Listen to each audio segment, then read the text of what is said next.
Ma spécialité en psychothérapie, ce sont les thérapies comportementales et cognitives sous toutes leurs formes, sous leurs formes les plus classiques, comme celles que nous pratiquons auprès par exemple des patients qui souffrent de phobie, jusqu'à des formes plus récentes comme celles qui utilisent la méditation. L'esprit, la philosophie des thérapies comportementales, c'est que la mise en pratique, la confrontation avec les situations, avec les émotions pour de vrai, pas seulement en parlant ou en les évoquant, nous apporte beaucoup plus que le simple échange verbal. Pour nous, une psychothérapie, c'est bien sûr comprendre le passé de la personne, comprendre comment ces difficultés se sont construites, quelle a été sa trajectoire, quelles ont été ses carences ou ses chances dans l'enfance, les grands événements de sa vie, et voir comment tout ça a abouti à ce qu'elle est aujourd'hui, avec ses points forts et ses points faibles.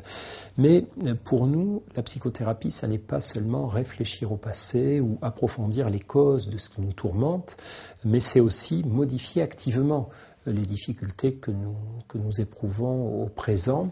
et les modifier en repérant ce que nous aurions à faire de différent, se mettant dans les situations. Pour les patients phobiques, c'est par exemple affronter à nouveau ce qu'ils ont tendance à fuir. Pour les personnes qui manquent d'estime d'elles-mêmes, tous les problèmes de mésestime de soi, c'est repérer là aussi toutes ces petites dérobades, les choses qu'elles n'osent pas dire, n'osent pas demander, elles n'osent pas parler d'elles, elles n'osent pas aller vers des inconnus, et les encourager petit à petit à les faire à nouveau, non pas forcément pour que ça marche, puisque souvent on ne voudrait faire les choses que si on est sûr qu'elles aboutissent, c'est typique des problèmes d'estime de soi, mais juste pour voir quelles informations ça nous donne, puisque la base de tout ça, c'est que j'apprends de la confrontation avec les autres ou avec le monde, même si je peux aussi apprendre des choses douloureuses, même si ça peut m'apprendre, cette confrontation, mes limites, ou mes insuffisances, ou mes difficultés, mais j'apprends toujours.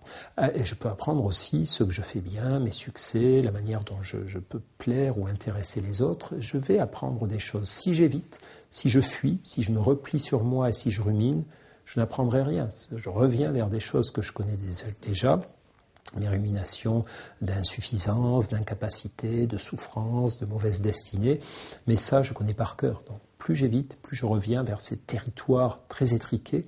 très balisés et très pauvres, très stériles, qui ne me donneront rien de nouveau que je ne sache déjà. Et l'idée des thérapies comportementales, c'est d'essayer de faire des expériences de vie nouvelles aux patients, de lui faire affronter des situations nouvelles, aller vers des gens nouveaux, ressentir des émotions qu'il s'efforçait de ne pas ressentir, accepter des états d'âme qu'il essayait d'écarter à tout prix et voir ce que ça donne, voir ce que ça nous apprend, voir ce qu'on garde, ce qu'on ne garde pas, etc. Et il y a aussi aujourd'hui ce champ très intéressant de la psychologie positive qu'on associe maintenant de plus en plus souvent aux thérapies comportementales, qui consistent à ne pas seulement se focaliser sur ce qui ne va pas chez nous, sur ce que sont nos limites, ou nos peurs, ou nos faiblesses, ou nos douleurs, mais aussi à chercher ce que nous pouvons développer encore, tout ce qui fonctionne correctement et sur lequel nous pourrions davantage nous appuyer, ou tout ce que nous pourrions apprendre. Donc à ce titre, le travail sur la culture des états d'âme positifs, sur l'extraction des petits instants de bonheur de notre vie quotidienne, sur la gratitude, sur le lien, fait maintenant partie de ce vaste champ des approches comportementales et cognitives. En gros, il y a eu 3 vagues dans les thérapies comportementales. Il y a une première vague dans les années 60-70, en gros, qui était la vague comportementale, au fond, où, à l'époque, on a oublié ce temps-là, mais à l'époque, c'était une vraie révolution de sortir du modèle psychanalytique. Pendant longtemps, le modèle de la psychothérapie a été la psychanalyse, avec un thérapeute qui n'intervenait pas, qui restait assez silencieux, qui poussait inlassablement son patient à puiser en lui-même, à creuser en lui-même. Et quand les premières thérapies comportementales sont arrivées, qui disaient non, les patients phobiques, ils peuvent rester 20 ans sur le divan, ils risquent de rester phobiques, même si certains guérissent évidemment, mais il y en a d'autres qui ne guérissent pas. Il faut les accompagner face à ce qui leur fait peur, et c'est comme ça qu'on les aidera, et ça marchait, et on montrait que ça marchait. Ça a été la première vague des approches comportementales. Ensuite, il y a eu ce qu'on appelle la vague cognitive, les thérapies cognitives qui se sont rajouté, donc ça a fait thérapie comportementale et cognitive. Donc la cognition, c'est la pensée automatique. Là, c'est le moment où on s'est mis à réfléchir sur la manière dont on pouvait aider les patients à aller mieux, notamment dans les troubles dépressifs et les ruminations, en prenant conscience de leur système de pensée, en leur montrant qu'au fond, souvent,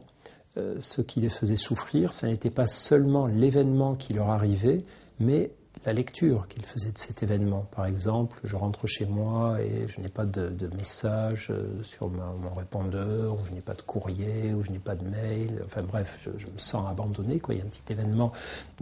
qui arrive comme ça, comme quoi personne ne s'est intéressé à moi. Mais ce que montrent les thérapies cognitives et ce sur quoi ça me fait travailler, c'est que ce n'est pas seulement l'événement que ce que je suis en train d'en penser. Si je me dis ça prouve que tout le monde m'abandonne ou que personne ne pense à moi, cette pensée elle-même va augmenter encore ma souffrance. Ou si je croise quelqu'un dans la rue, que ce quelqu'un ne me salue pas, ce n'est pas l'événement lui-même qui me fait souffrir, ou pas seulement lui, c'est aussi que je me dis il l'a fait exprès, il ne veut plus me dire bonjour. Bref, ça c'était la seconde vague, c'est évidemment plus compliqué que ça, mais c'est un peu l'esprit des thérapies comportementales et cognitives. Et puis, depuis quelques années, nous avons une troisième vague où nous travaillons davantage sur les contenus émotionnels et ce qu'on appelle l'ACT, donc c'est en anglais Acceptance and Commitment Therapy, c'est-à-dire la thérapie d'acceptation et d'engagement, c'est très important. C'est une thérapie qui propose aux patients à certains moments de lutter différemment, au lieu d'être dans la lutte contre ce qu'il est, contre ce qu'il fait, contre ce qu'il ressent, de se mettre la pression sur le fait, par exemple, de ne pas avoir peur ou de ne pas se sentir triste. On va l'encourager à faire l'inverse, à se dire, quand vous avez peur, acceptez que la peur s'installe en vous, qu'elle vous traverse, mais continuez d'être conscient de ce qui se passe. C'est-à-dire, n'obéissez pas complètement à la peur qui va vous dire prends la fuite, vite, pars, échappe-toi de cette situation, sinon tu vas mourir.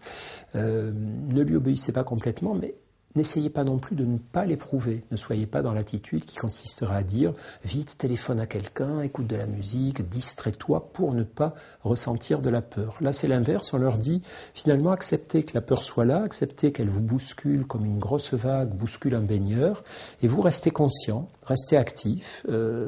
acceptez que la vague vous passe sur la tête, mais restez là pour pouvoir ressortir dans quelques secondes sans vous être affolé. Et au fond, la thérapie d'acceptation et d'engagement pousse nos patients à certains moments, et c'est très vrai notamment pour ces histoires d'état d'âme, à ne pas chercher à chasser l'expérience qu'ils sont en train de faire de l'instant présent, mais au contraire à l'accepter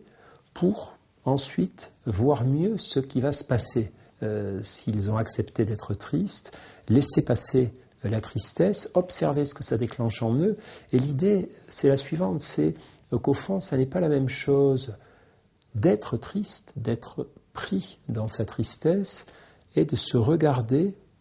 avoir des pensées tristes ou avoir des émotions tristes, d'accepter de l'être et de voir comment ça se passe en nous-mêmes.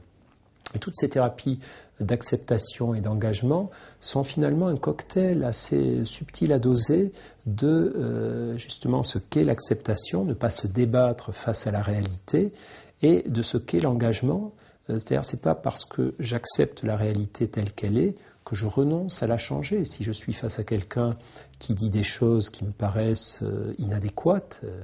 parfois on ne se dit pas ça, on se dit c'est idiot, c'est stupide ce qu'il pense, et si je ne l'accepte pas, eh bien je ne vais plus écouter la personne, je vais me dire mais c'est idiot, non, il ne faut pas qu'il pense ça, je vais lui expliquer qu'il a tort, ou je cesse de l'écouter et je me concentre sur la correction de ses propos, je me concentre sur ma réponse. Là je ne suis pas dans l'acceptation. Si je suis dans l'acceptation, je vais écouter ce qu'il me dit, je vais m'apercevoir que je suis en train de me dire qu'il a tort et que ça me met de mauvaise humeur et dans l'impatience de l'écouter, que ça me pousse de le corriger, que ça me pousse à ne plus l'écouter. Et je vais me dire, ok, accepte le fait qu'il ne soit pas de ton avis, accepte précisément cette situation, vis-la, écoute-le vraiment, et après tu t'engageras pour faire passer ton avis. Et ce tout petit mouvement de recul fait toute la différence, même si ça paraît peut-être un peu compliqué. C'est dans ces petits moments où on a tendance à refuser ce qui est que souvent on prend la mauvaise direction pour modifier et notre bien-être et les événements extérieurs que nous avons à rencontrer.